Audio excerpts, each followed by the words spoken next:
what I understood from being in Ferguson was an experience in which it appeared to me that my syllabus had jumped off the page, because very many of the dynamics that I've been teaching about in my 20th century African American history class had seemed to come to a confluence on the ground in Ferguson. And one of the fundamental misunderstandings, when we had the conversation publicly, when you looked at the polling, about 2/3 of white St. Louis area residents believed that the police officer acted justly and correctly in firing upon Michael Brown. About 2/3 of the black community there thought just the opposite. And the conversation that emerged from this was about what happened between Darren Wilson and Michael Brown on Canfield Drive on the afternoon of August 9th, 2014. But when you talk to people in that community, that was not how they understood it.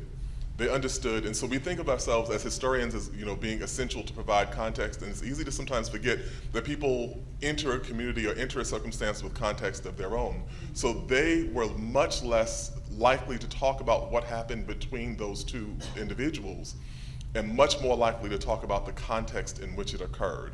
And this came up again and again. When Governor Jay Nixon came to talk that first week, to talk to the community members in Canfield Drive, it was shocking at first to see the number of questions that they posed to him that had nothing to do with this incident.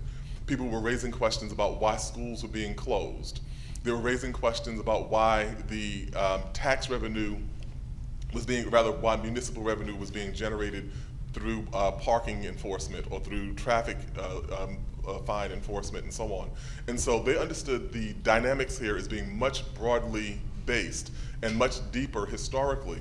So the community there, the conversation was people explaining to me the importance of the Dred Scott decision in Missouri and how that connected to what happened in Ferguson.